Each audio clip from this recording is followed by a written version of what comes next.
and welcome. Thank you everyone for joining us. Thank you again for Rabbi for arranging this show and arranging the recording, and to John Hari for arranging this show. Tonight we are studying Parashat Acheremot Kedoshim. Porat Yosef Synagogue would like to dedicate tonight's Shiur Lefuah Shlema for Rivka Bat Sheina, Gabriela Nomi Bat Leah Malka, Elisheva Bat Sheva Bat Rivka. Kelna Rafan Alahem, Refuat Nefesh, Refuat Guf, Refuah Korba Labo. So, Baruch Hashem, I have a lot to say for tonight, so it was very difficult to cut out what not to say. But what I'd like to do with you, two psukim, okay, and see how long that takes us to do two psukim. I sent on the WhatsApp, tonight's share is going to be, what did I call it? Yeah, how to get extra Siyata Dishmaya. Everybody wants Hashem to be on the good side, right? You want Hashem. We all ask for Hashem for good things. So how do we get that extra little bit of help? So I wanted to look at two psukim, analyze them, understand their level of pshat, and also maybe go into the level of remez. To see the pasuk on a different level. Can we look? The first pasuk in Vayikra Perek Yud Chet. Analyze these two psukim. Yeah, everyone needs a chumash for this part. Chumash, Perek Yud Chet, pasuk Daled. Daled and Hey.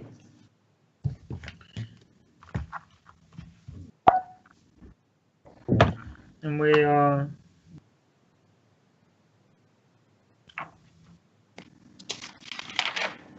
Have you got it?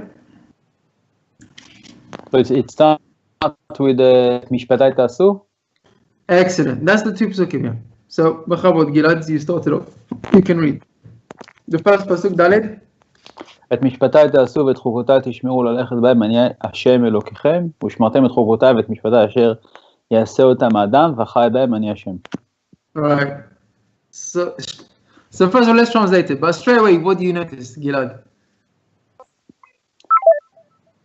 So it's two very similar psukim, no? Very similar. Let's spot the difference, but let's see that identically they look very similar. Let's just translate the pasuk. Pasuk Daled. Et mishpatai ta'asu.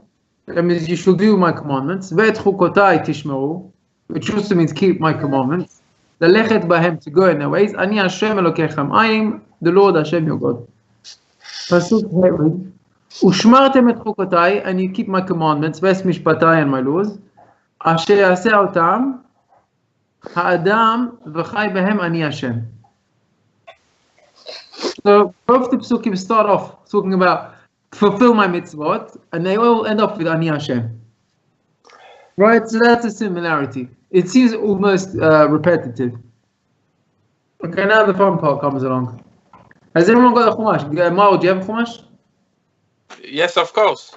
Oh, excellent. Okay, fine. So you can start off, spot the difference. What do you see difference in the pasuk? This is Or HaChaim HaKadosh. Or HaChaim HaKadosh. Rabbi Chaim Ben Attar from the Gdolei Chachmei Morocco, and he gives a beautiful pshat on this. What do you notice difference? פסוק ד' תעשו את חוקותיי, פסוק ה' ושמרתם את חוקותיי. Yeah, but also pasuk dad also says tishmeru. So shmartem and tishmeru, but look for a big difference. They both use the words of tishmarem, mishpatai, and chukotai ta'asu. It's a little bit different order, but the same words. But what's the big difference?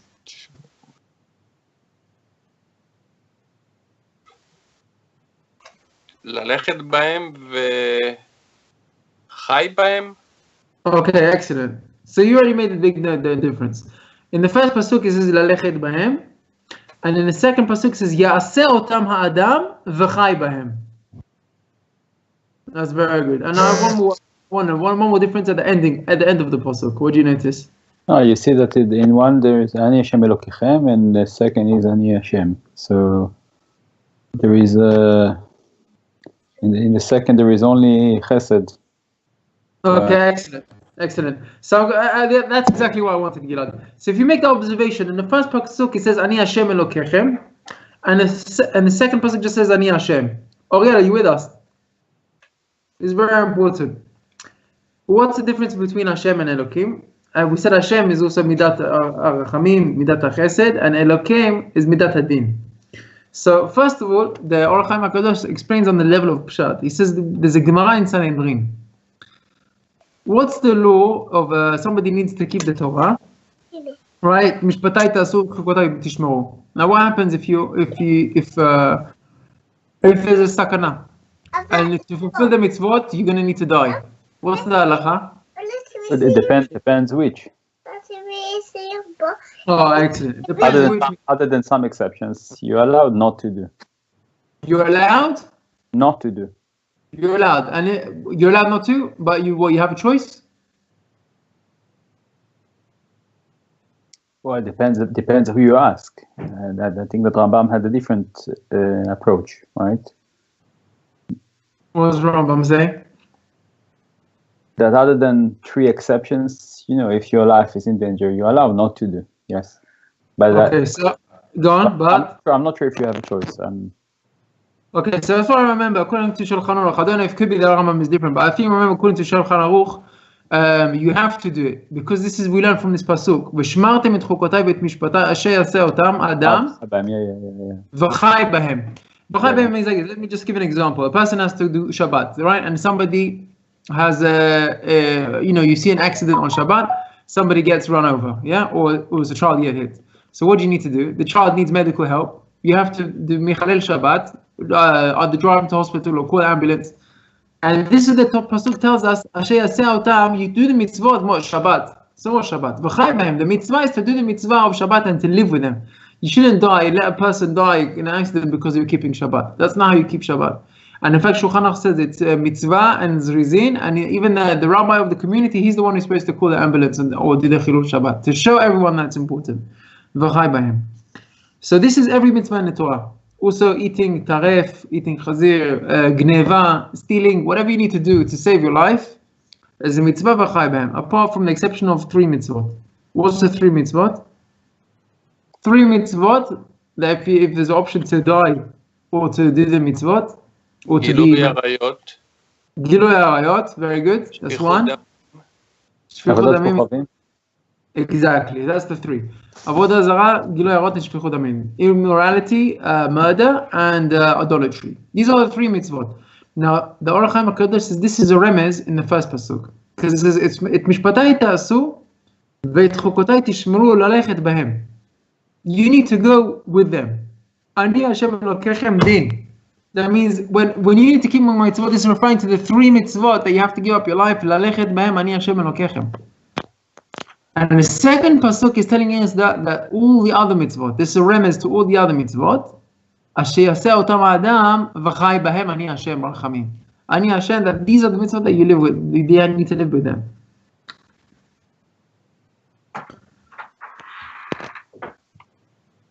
So that's already why we explained the difference between the 2 psukim. That's the first explanation of the Or HaChaim HaKadosh. Is that clear? Any questions? Okay, second part. It's gone?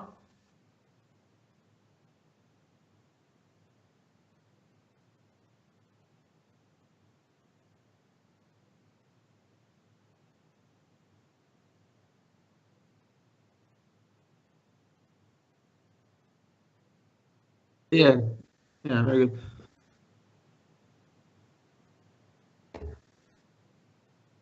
Yeah, so you're right. So in the Rambam talks about Pushat Hashmad, that if it's directly against the Jewish people and because you're Jewish, so even if it's something small, it's saying like you're not allowed to wear a kippah,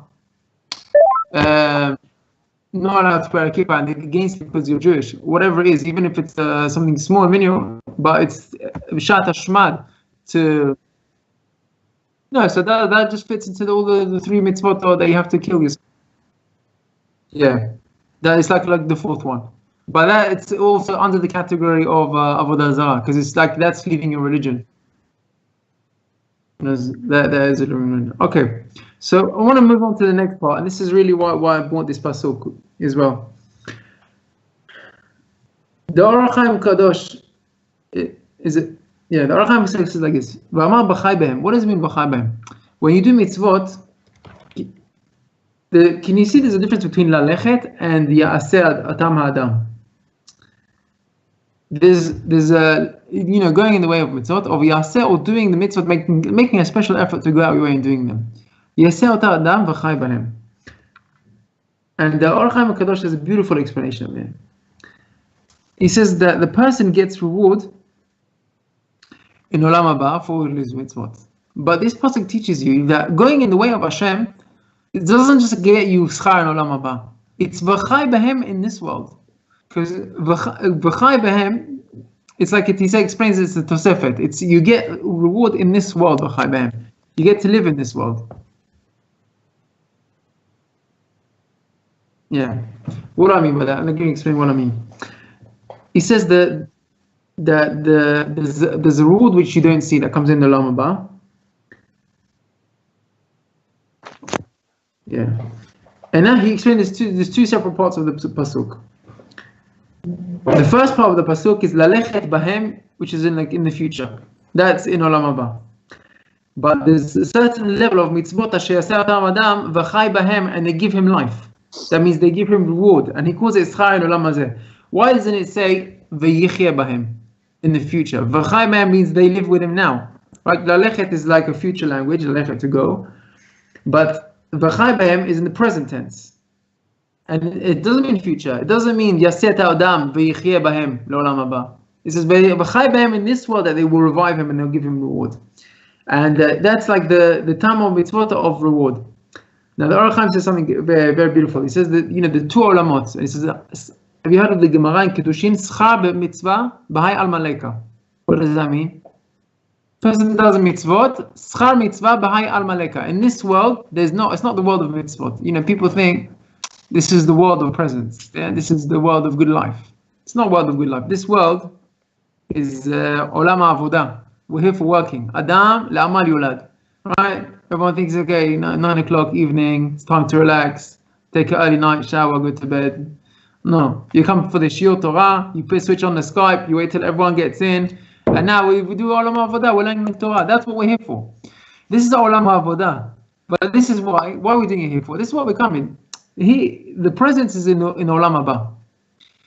However, the pasuk says in Bechukotai, v'natati gishmechem beitam, v'natati metar haaretz. He said, "I will bless this world.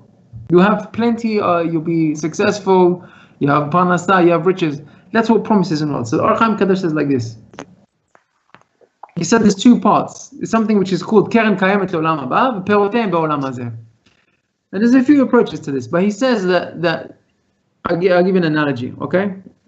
Let's say you save up for a holiday, you save up a lot of money, and you go with your wife and you go away, and you say you're going to treat yourself. Maybe one time in your life you want to fly first class. Yeah, a small flight to Europe, but you're going to go fly. So you want to spoil a wife. And sitting next to you, you see like this businessman, and he's there and he's flying first class. Yeah, and like for you, this is like you've been saving up a few years for this. Yeah, and he's sitting there and he's got his laptop. And he's sitting first class. He says, "Yeah, I'm every week. Last week I flew to Roma. Next week I'm in Paris. Afterwards in Belgium. I always fly first class. I always stay in Hilton." And and he's like, "Wow, you're on a good roll over here. That's it's worth it. What do you do as a job?" And then you realize that all his cars and his hotels and his flights, it's just part of a package. That's not even his wage. That's just like a side of fringe benefits. That's just what he needs to do his job.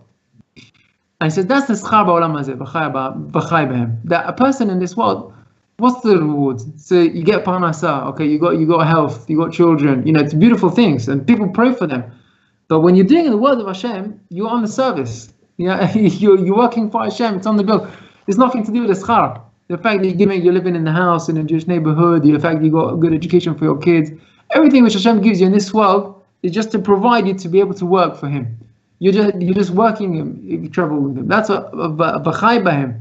Yaseh otam.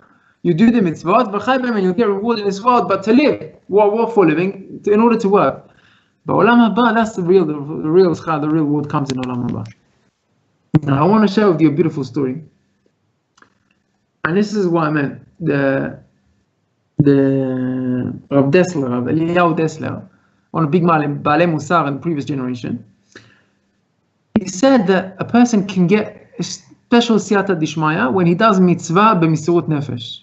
Now let me try and explain that in English. What does that mean? A person's got a mitzvah to do, and it's a difficult time. He's got a good excuse not to do this mitzvah now. Yeah, he's patur maybe, but he makes a special effort to do it. He says this is where he's going to see special Siyata Dishmaya that Hashem is going to give upon him. And he explains this in the pasuk of Asher yaseh otam adam v'chai bahem. That through doing the mitzvah, he will revive you and relive you. So I'll tell you the story. This is a story of Rosh Shiva in Israel, and he took his students to go for a tiyul. They went to a trip, and one of the tour guides was a soldier in the Israeli army, and he saw them stopping to daven mincha, to pray mincha, and he saw a few boys, and he said, "Listen, I want to tell you a story. Listen to the story." He said, "I was a chayal in Tzuk Eitan." I say in English, Tzuk Eitan. There was a mission in Israel when they went into Gaza called Tzuk Eitan. I don't know, in English has a different name.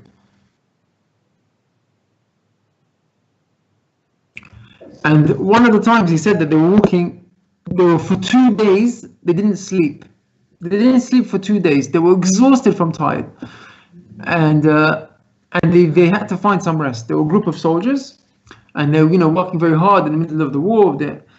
And there was like a villa that they were going to go to have the house, and strategically that's where they're going to stay, and they're going to rest there. They got some food with them, packages they hadn't eaten. They were really tired, and they're going to go in for a few hours to have a rest, and that was the plan. So they went in, and they just want to collapse, then crashed. And they said, we've got a bit of food, let's have time to eat, and then we'll rest for a couple of hours and we'll get up and we'll continue. And really no one was interested in eating, but you have to eat. They just wanted to sleep. But okay, they put down the luggage, the bags, and they were sitting down. And as they're about to start, one guy comes in and says, "Hey, Rabotai, Tfilat Arvit. We have to pray Arvit." And everyone's like, "What? Arvit? No, just long day. We only have a few hours to sleep. Maybe, we're patur." And he said they didn't pray Shachrit and Arvit the whole day. They didn't have a chance to rest. When they're on the move, and it's a danger, you're on operation, there's no time to stop, no time to eat, no time to sleep, no time to pray. Now they had the time a little bit to rest. So one of the soldiers says, "Listen, in Milchama, we need Siyata Dishmaya. Yeah, we need to sleep, we need to eat, but also we need Siyata Dishmaya. We want to pray." So everyone realized, yeah, look, you're right. And it was a religious brigade. And they made a quick count. Okay, 1, 2, 3, 4, 5, 6. They said there were 9 of us. There was 9 of us in the house wanting to play Tfilat Arvit. So they said, okay, what we're going to do, we're praying, let's get a minyan. In Gaza, in the house, they said, well, we're going to get a minyan. So there was a group of soldiers on the roof. There were snipers, just to protect the house, to make sure no one's going to come in, no terrorists. And I said, let's call up one guy, and we'll do minyan. So they started talking, okay, you go up, call one of the guys upstairs. And he said, listen, I can't go up, listen, they're kibbutzim guys. B'nai kibbutz, it's not really interested in doing Tfilat Arvit now. He said, listen, what do you care? In time of Milchama, everyone feels close to God in the time of Milchama. And maybe you'll find one of them who wants to join us for a minyan. And how the soldier, lo naimli, I don't ask him, you ask him. Everyone's like trying to push it around. Who's going to ask the guy? While they're talking, one of the guys come down. Okay, he needs the bathroom. He needs to go to use the toilet. So he's coming down. They see him. They say, "Chaver, you want to join us? We need you for a minyan." He looks at them. He said, "Ma ze minyan? What is minyan?" So they said, "Listen, we want to pray together. You need to say amen. Yeah, we'll show you what to do." He said, "Listen, guys, if it's important for you, I'm happy to help. I'll join. Just give me 1 minute. I'm going to go to the bathroom, and I'll come and join you." So they were happy. Okay, we got the minyan done. So they're waiting for a minute. 2 minutes passed. 3 minutes passed. The guy doesn't come out of the bathroom. Everyone's waiting. When everyone's waiting for a minyan, it's a bit edgy. 9 people hungry and tired, and there's one guy, an extra 1 minute in the bathroom. Everyone gets a bit cranky. So they went to check what's going on. And they hear noises from the bathroom. They hear like rustling and fighting. So the soldier bursts open the door, he breaks it open, and he sees next to the toilet there was a tunnel. The Arabs dug in the tunnel and they sucked in the soldier in. So they all jumped into the tunnel to save the soldier. You know, there was a bit of a fight to get away from the Arabs, and then they come back and they said, look what happened. Imagine we would have come, we would have said, listen, we're tired, we had a long day, we're in the middle of a milchama, we need to be up in a few hours, we're patur from davening Arvit, we would have sat down to eat, we would have slept. What would have happened? They would have come up in the night and killed all of us. That means what saved our lives? The fact that we wanted to pray Arvit, that saved our lives. Imagine this soldier that was on the roof. He came down, not because we called him for tefillah. He came down because he needed the bathroom. What would have happened? He came down, you used the bathroom. We asked him, can you join us for minyan? Let's say he said, listen, it's not for me. No. If you would have agreed to join in the minyan, if you wouldn't have agreed to say, listen, I'm not for me, you do your prayers, I'm not doing anything, leave me out of it. So they would have started Arvit without minyan, and he would have gone to the bathroom, no one would have checked where he is. They would have swallowed him, killed him, and that's the end of his life. So what saved his life? Just the fact that he agreed to join a minyan. He didn't even daven in a minyan, he just agreed to join them. So you see, that's that gives them the life. What gave them the life? The fact that they wanted to do the mitzvah. That's all of the soldiers, we've got all our life because of a minyan. So you say to these boys, you're now on a trip, now you do have a chance to do minyan. You have to appreciate that. For davening a minyan, that's what saved my life. It saved all the soldiers in my pluga and also my friend. There wasn't even ever a didn't do tefillah. But that's yaseh mitzvot v'chai b'hem. In this world you get life. It's not the reward. The reward you get in olam haba. But that's v'chai b'hem, just in this world, just to give you opportunities to continue to get more mitzvot. So that was like a beautiful story to share with you on Mistirot Nefesh of doing a mitzvah. Okay, let's continue.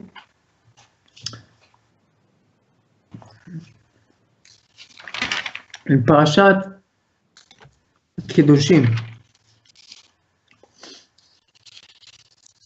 ואמרת כל הדת בני ישראל, קדושים תהיו כי קדוש אני להשם אלוקיכם.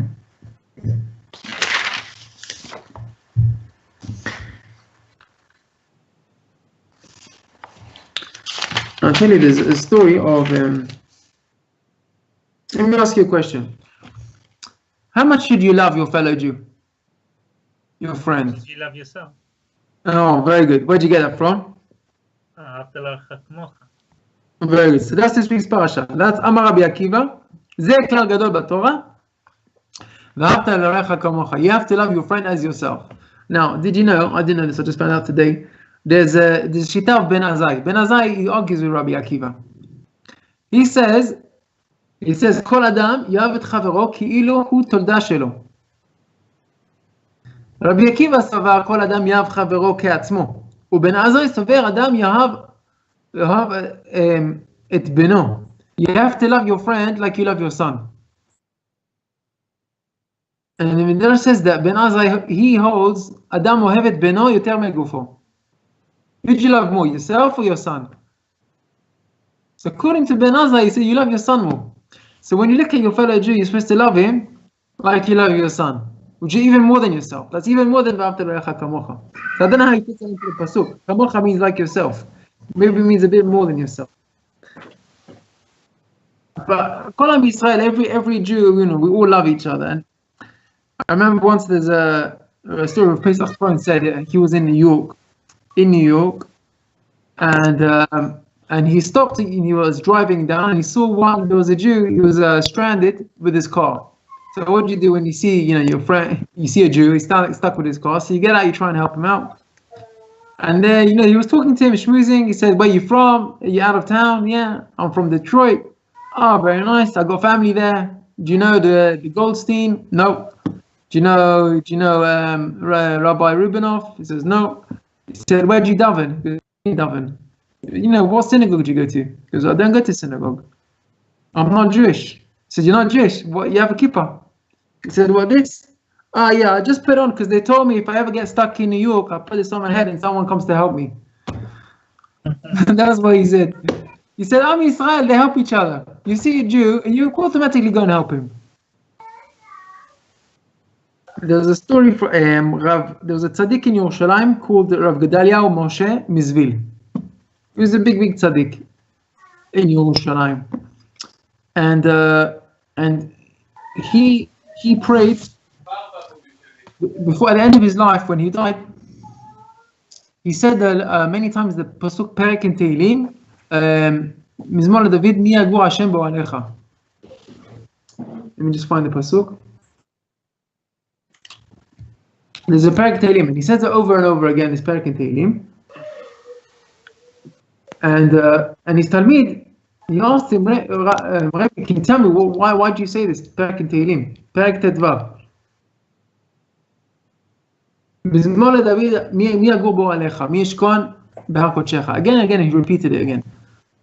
And he says to him, listen, when you go to a country, so they always ask you, where do you come from? You need to show your passport. Some countries you need a visa. Some countries they don't let you in unless you got a good passport and you got a good visa. He said, when I go to Shamayim in Olam Haba, so they need a visa. To go to different parts in Olam Haba, you need different zchuyot. You need merits. You don't just walk in. Okay, listen, I'm here.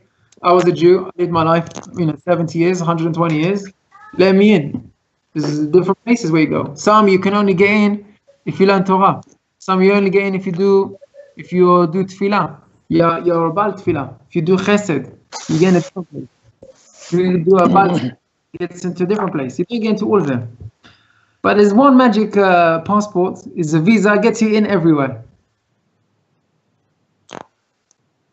He says, what's the secret? He says, this is the key of Ben Adam Lechavero. He said, all my life I was very careful not to offend anybody. I was very careful, Ben Adam Lechavero.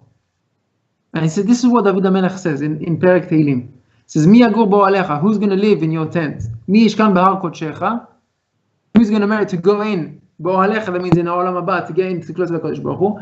Ha'olech tamim u'poel tzedek. Someone who goes justly in truth, v'daver emet bilbavo. And then he says, Lo raga le'leshono, he was careful what he spoke. Lo asa l're'ehu ra'a, he didn't do anything bad to his friend. V'chepa lo nasa al kirbo, he didn't do anything bad to him. And he was very careful. Kaspo lo natan b'neshech, he was careful with his money, and everything took clean. And this is the pasuk he said in Perek in Tehillim. He said, now I'm happy, I'm going into Shamayim, and I'm clean. And when the Torah tells us, V'ahavta Hashem Elokecha, let's look at the pasuk in the Torah. What's interesting in the pasuk? In Perek Yud-Tet, pasuk Yud-Chet. V'ahavta l'orecha kamocha. That's not the whole pasuk. There's more in that pasuk. What else does it say? Yud-Chet, right? Yud-Tet, pasuk Yud-Chet.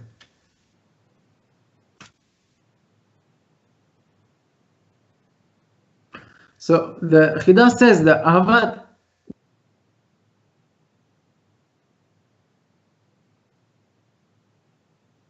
Ani Hashem. Ani Hashem. What else does it say in the pasuk? What, the whole pasuk? Yeah. Lo tikam v'lo tito et b'nei amecha after l'orecha kamocha Ani Hashem. Oh, so look at this. This is amazing pasuk.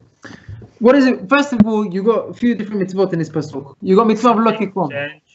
Yeah, what's lo tikom is don't take revenge. Lo titor, don't bear a grudge. Et b'nei amecha, with you, the sons of your nations, of your people. V'ahavta l'orecha kamocha, love your friend as yourself. Ani Hashem. So what's taking revenge and bearing a grudge got to do with loving your friend? And what's loving your friend got to do with Ani Hashem?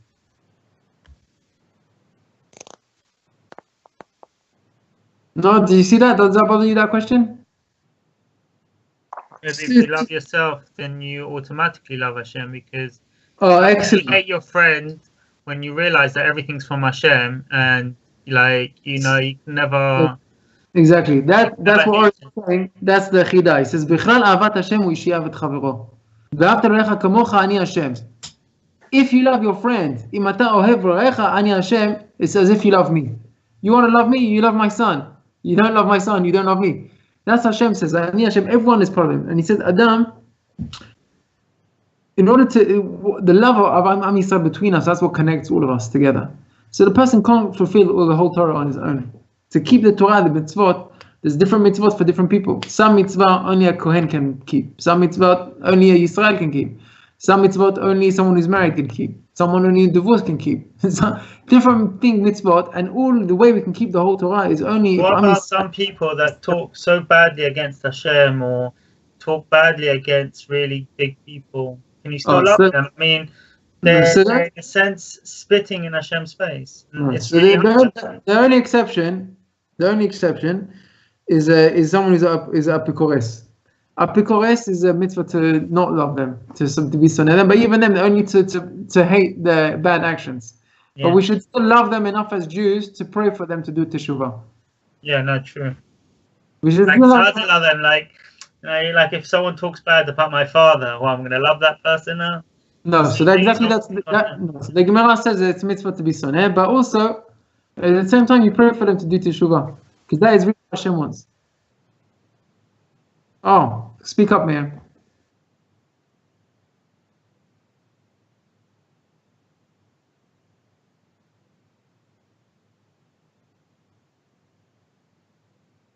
Oh, excellent. Yeah. Excellent, man. Thank you. That was a very good addition. I want to share with you something beautiful. This is the Chida. But that's really like Pirkei Avot. So לדון כף זכות. דן את האדם לכף זכות. ולא לדון שתהיה במקומו. And that's really, it's coming from the same place. Absolutely. And that's exactly, that's also the shoresh of emunah. Of why you done the kaf zchut. You done it when, and again, the Gemara says when Hillel HaZaken, a girl came to him and he said, teach me the whole Torah al regel achat. Rabbi, lamdeni et kol haTorah beregel achat. What did Hillel say to him? מה ששנוא עליך. כן, מה דשניא עליך, חברך אל תעביד. Which is that is ואהבת לרעך כמוך. That's what Rabbi Akiva said כלל גדול בתורה, ואהבת לרעך כמוך, מה דשניא עליך וחברך אל תעביד. Right, it's the mild version of which it's not exactly the same thing. כן, נכון, but it's the same principle. The principle of ואהבת לרעך כמוך. That's how Rabbi Akiva puts it together. And there's a pasuk in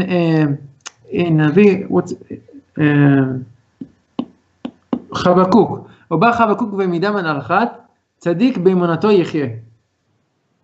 צדיק באמונתו יחיה.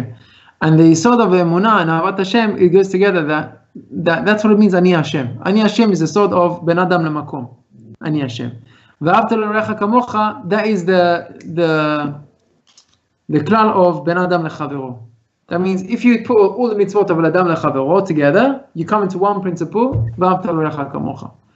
If you're coming to all the mitzvot of Ben Adam Lamakom, between you, man, and God, then it's one principle of Ani Hashem, or Tzadik be'emunato yicheh, to live with the emunah of Hashem. And really that comes together, because every emunah you have in Hashem, then you don't really have any problems of Ben Adam Lechavero. Like you said, you're done lekaf zchut, everything you mekabel min hashamayim, everything is ben ma'avava.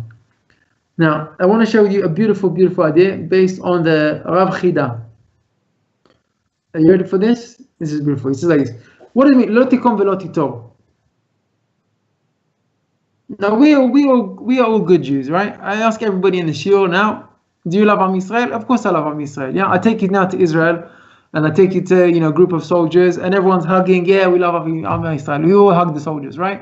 And I take you to Rabbanim. Everyone goes, yeah, we kiss their hand, we give them hugs, we love them, we Sefer Torah. Everyone loves Am Yisrael. And that's not the V'ahavta l'reacha kamocha. What the pasuk says, V'ahavta l'reacha. Reacha is also a lashon of ra. He's like done bad to you. The Chida gives also an example of a few times of reacha, he's done something negative. And here in this pasuk specifically, the Torah says, Lo tikom v'lo titor. When the Torah is telling you the mitzvah of V'ahavta, you know who you're supposed to love?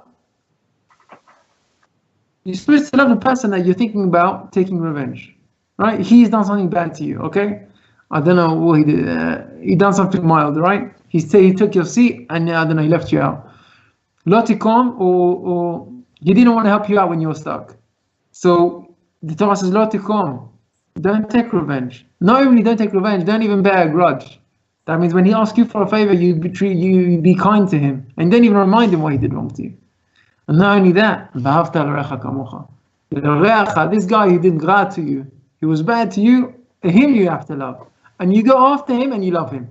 It's very easy to love, your friends that you like, your Jewish people that you're friendly with. But someone who did bad to you and he did wrong to you, and now you just want to take your revenge. And now okay, hold back, don't take revenge. Okay, fine. But I'll bear a grudge, yeah? Lo tikom. Lo tito. Don't say, oh, listen, I'm going to be bad. That's really like Yosef. It's again? Yosef HaTzadik. No, it's like Yosef, that it's Tachat Hashem Anochi. Oh, exactly. And that all comes also, Ani Hashem. If you have the emunah of Ani Hashem, then you have Lo Tikom, Lo Torah, and then of course you can love every Jew. There's nothing personal involved over here. But the Chiddush is over here that you change the whole way you feel, completely from one extreme to the other extreme. You want to get your back at him, and you stop that and you have to love him. Now, here's the part of the remez I want to share with you. The Chida says a beautiful idea in Sefer Rosh David. He says, when a person loves his friend, Adam ohev et chavero, you have ahava. What's ahava? Ahava is love. What's the gematria of ahava? Echad. Thank you. Echad. Echad is gematria 13. Thank you. And he says, when you love your friend, he says, K'mayim panim el panim, ken lev adam al adam. Pasuk in Mishlei. If you love your friend, you smile at him, he'll smile back. You love him, he'll love you back. So you got ahava one way, and you got double ahava coming back. So when you got ahava, what do you have? Echad and echad is how much? 26. Ani Hashem. That's Ani Hashem. He says when you've got ahavta l'orecha kamocha, and then he loves you both back, then you got echad and echad ahava. That's 26 Ani Hashem. Now it gets better than that. What happens? What's kamocha? Kamocha. What's gematria kamocha? Come on, engineer. What is your kamocha? 86. Oh, that was speed. Very good, Maor. Now, what's Elokim? Gematria Elokim. Elokim. Aleph Lamed. 31. 56. Oh no, hey. Sorry. And then 136. 40. No 100. Elokim. Aleph Lamed. Hey Yud Mem. 40, 50, 51. Aleph Lamed. 81. Hey Yud Mem. 81. And hey 86. 86. So Kamocha is Elokim. Now let's go again. Elokim is Midat Adin. Yeah. Hashem is Midat Rachamim. So now you want Hashem to be now not Midat Adin. You want him to be Midat Rachamim. Yeah. So you say if you do V'ahavta l'reacha, if you love your friend, then Kamocha, the Midat of Elokim changes to Ani Hashem. That's how you bring on Rachamim. And this is something called Ma'avir al Midotav. I don't remember we spoke about this concept before. But if you're going to... Exactly. Which Rabbi Kiva? What do you mean? Oh, with the rain. Yeah, exactly. What was it? Do you want to share the story? I don't remember the details, but eventually this Rabbi Akiva managed to bring down the rain. And, why? And the Bat Kol said that because he was Ma'avir al Midotav. Ma'avir al Midotav. That means a person, you've got now a situation of a test, of Lo Tikom V'Lo Titor. This is one of the most difficult mitzvot in the Torah. But I just want you to imagine the next time you feel this mitzvah nisayon coming, right? Lo Tikom is already one level, not taking revenge, but Lo Titor is already completely different. It's a much harder level of Lo Titor, not even bear a grudge.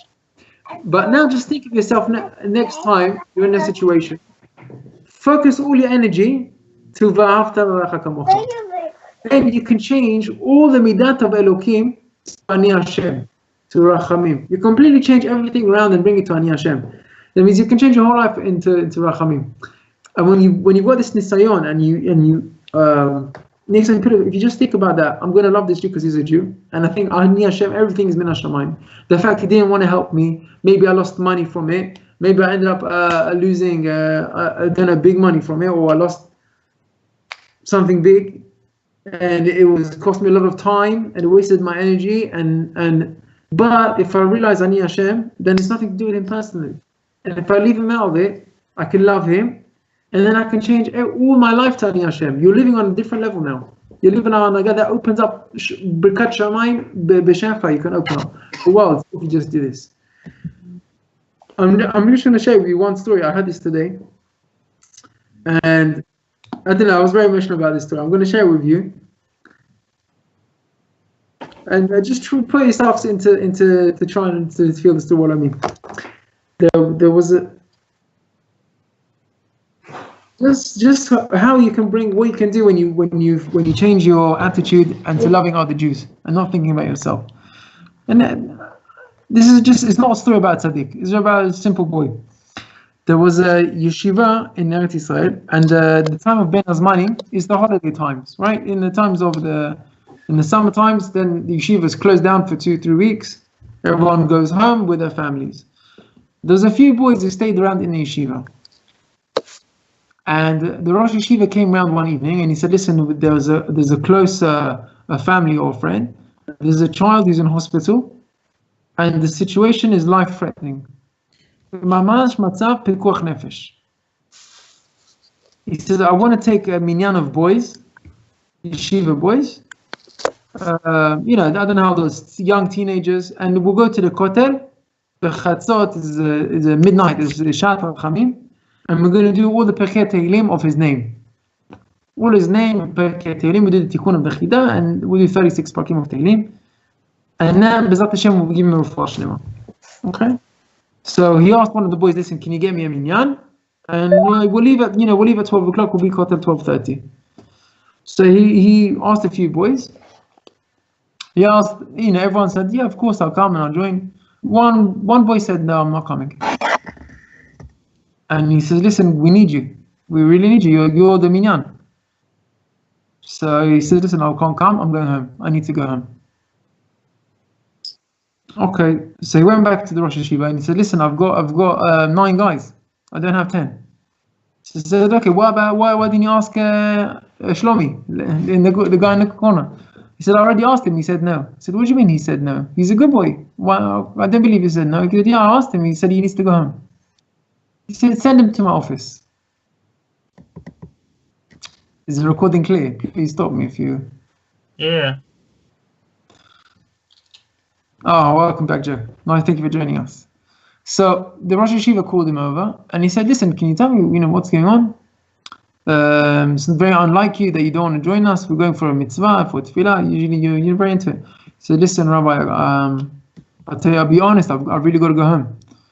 Tomorrow is my brother's bar mitzvah, and you don't understand that my father he fought with my mom, and my dad he left the house, and everything's on my mom, and she's alone. And I try to help whatever I can, but the situation is very difficult, and we don't have anything we can't afford to give him anything. My younger brother, and it's his bar mitzvah tomorrow, and we don't even have enough to make a meal to invite friends or family, nothing. And I said, I just want to go home and be with my brother on the night of his bar mitzvah. And I say to him that, you've got an opportunity now. All the boys in your class, everyone had a bar mitzvah, everyone had parties, and you didn't have one. But if you accept this as min hashamayim with emunah, Ani Hashem, that is a kol min hashamayim, and you accept it as the best, then I can assure you that you'll have a bar mitzvah your whole life. That means you'll have a good the whole life. If you accept this bad, if you just thank Hashem for this difficulty, this tzarot, you'll be good your whole life. And he said, I want to go home and be with my brother the night of bar mitzvah. So the Rosh Yeshiva heard this and he said, wow, I never realized that the things were so difficult back at home. He said, okay, of course, you go home. And it'll be fine. Okay, I understand you. You should go home. You really should go home and be with your brother. Mark, can you still hear me? lost my... Yeah. Fell asleep. Gilad's here? Okay, good. So the Rosh Hashiva said, okay, go home. So the boy said, well, what about your minyan? He said, don't worry about my minyan. Well, Hashem will help us with the minyan. Because what do you mean? There's no one here. It's 12 o'clock at night. You're not going to get anyone. So don't worry, Hashem is going to help us. You go home and you be with your brother. And I said, okay, that was it. They left it. At 12 o'clock, they all met together to get on the bus to go to the kotel. And there's 9 of them there, including Rosh Hashiva. And then this boy comes along, Shmulik. And Rosh Hashiva said, what happened to you? Well, I thought you were going to go home. We said you're going to go home. And he said, yeah, but you don't have a minyan. And I came to meet your minyan. He said, don't worry about it. We'll go to the kotel and we'll find someone to be the 10th man. And he said, Rosh Hashiva, you're not going to find some stranger in the kotel to sit and read with you for 45 minutes Tehillim for someone else. Can you imagine you go to the kotel at 12 o'clock at night, some Jew knocks on your door, listen, we need a minyan, can you help us for 45 minutes read Tehillim for someone? You're not going to find anyone. I'll come and I'll do it. And the Rosh Hashiva was really impressed. He said, you know, what made you come? And he said to him, listen, I was really thinking about my brother and I was going to go home to be with my brother for his bar mitzvah. And I said to myself, I want Hashem to help me. He said, how is Hashem going to help me if I'm not even there to help somebody whose life's in danger, to read to him, to make a minyan? If I'm not interested in helping my friend, then why is Hashem going to want to help me? And that's exactly what it is. Ani Hashem Elokechem. V'ahavta l'orecha kamocha. Love your friend, Ani Hashem. If you want Hashem to be on your side, the midat harachamim, midat adin, you have to remember, v'ahavta l'orecha kamocha. So this boy said, I'm coming on the bus and I'm coming with you. And the story continues. They went to the kotel, they did the minyan, and they did the tehillim and everything for Hashem. As they were coming back, all the boys were hungry. It was at 1 o'clock in the morning, 2 o'clock, they didn't eat. That was a long day, they were tired. The Rosh Hashiva said, listen, I've got a friend who's working, he works in Yerushalayim, and he works in catering. And maybe we'll go past him, we'll take the boys, and if there's any leftover food from his catering, maybe we'll join in and we'll eat together.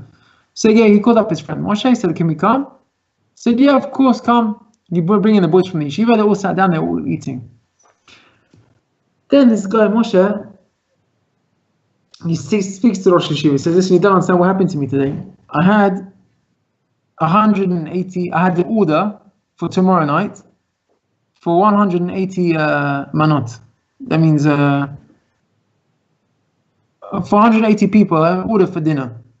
So I prepared the catering. You don't prepare all in one day. I prepared everything today. Everything is there. And I called up the guy, and he said, do you want to come to pay for it? And he said, did I make the order? I didn't make the order. My wife made the order. My wife made the order. She should have paid for it. He calls up the wife, and the wife says to him, can you see what this guy, what I live with, what he's putting me through? He just doing it to punish me. We will order it. We've got a party for our son. We need it, and he's just trying to get back at me, and he's taking revenge, and now he's putting on me. And the caterer, he realized that he's just gotten himself in a mess between husband and wife who are fighting, and later he realized no one's going to pay him for his meal. So he's speaking to Rosh Hashiva, and he says to him, listen, why was Hashem doing this to me? He says, how am I supposed to accept it? Gamzu le'tova, but well, look at this story.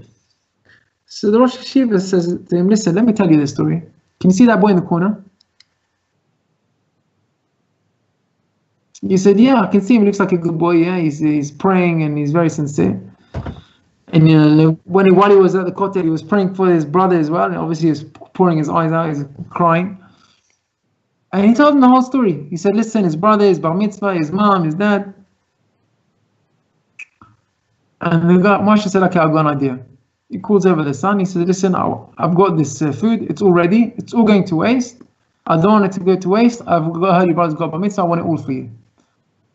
And they all he was just overly thrilled and excited. The first thing in the morning, he called his mom. He said, Mom, we're coming over and we're making phone calls. Call up everyone in the family. Call up all the friends, all the neighbors. We're having bar mitzvah tonight. He told her the whole story. She was thrilled, like unbelievable, Yeshuat Hashem. how Hashem just changed everything. You know, they didn't dream of anything, and then suddenly 180 people, you know, it's like a big party. That's a big bar mitzvah. You know, they got him a suit, they got him happy, they got him dressed, everyone came on, you know, in one day, they organized everything.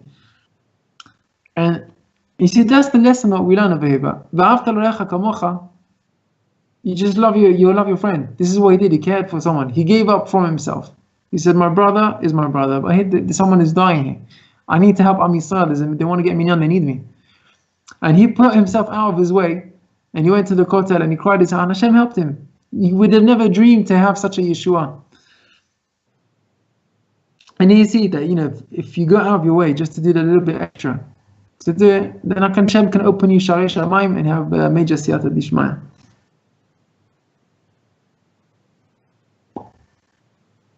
Okay.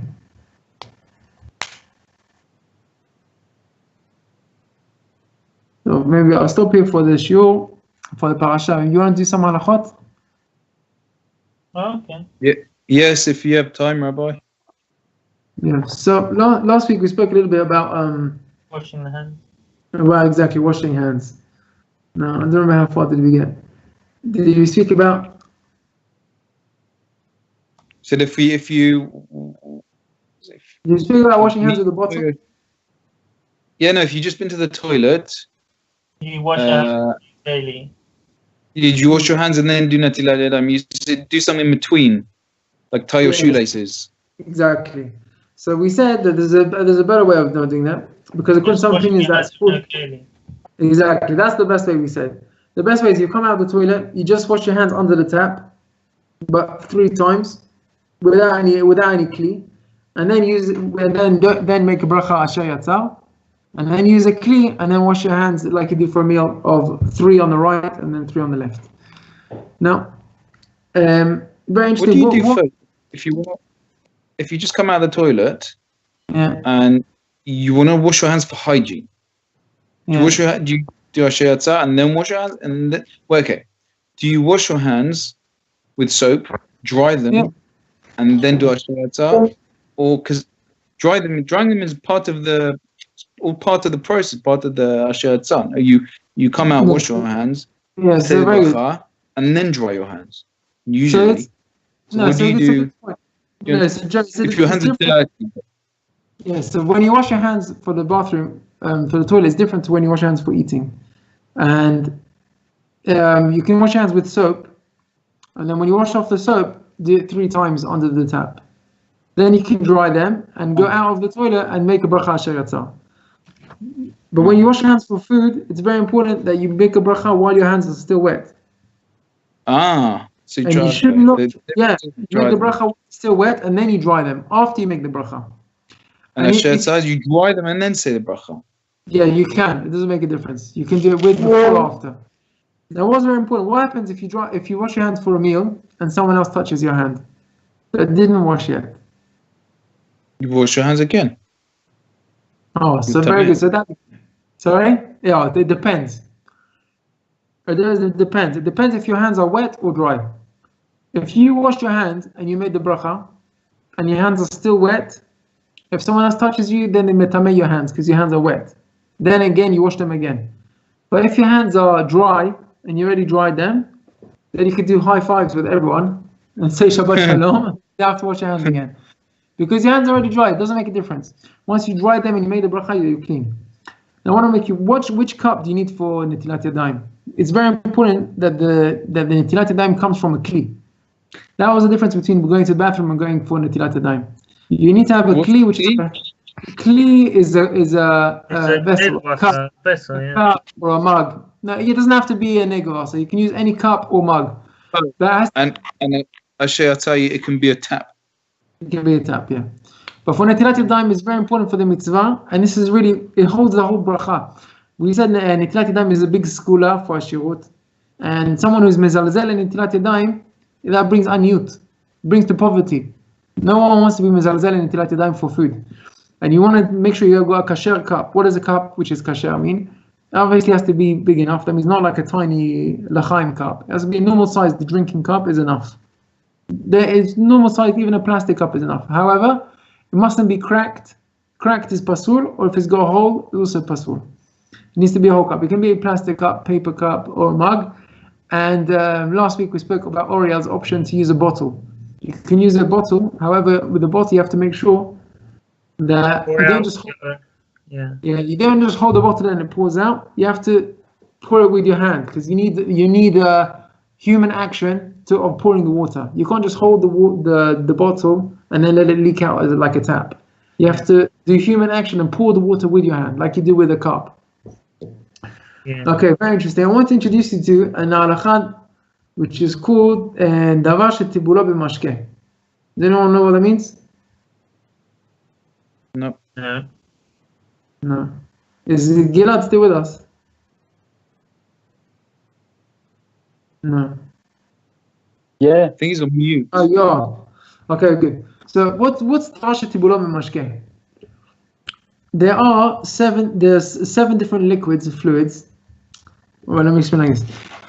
We need to wash our hands for eating food, which is only specifically bread, only when we eat bread. However, there's another time we need to wash our hands for food. If we're just having a snack, biscuits, we don't wash our hands or anything like that. Cake, we don't wash our hands. Fruits, no. However, if we eat something which is wet or has got some fluid in it, that's also another reason to wash our hands, and that's called davar shetibulo b'mashkeh. Or like karpas in Exactly. Karpas. Why do we wash our hands for karpas? Because you got that wet with salt water, so before you dip it in, you wash your hands first. Exactly. So because it's dipped in salt water. Now also, if we've got apple and honey is also one of the 7 fluids. The 7 fluids are yad shachadam. It's yain, wine, dvash, mayim, chalav, shemen,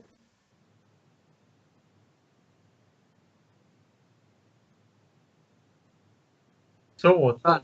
Tal is dew. Yeah, tal.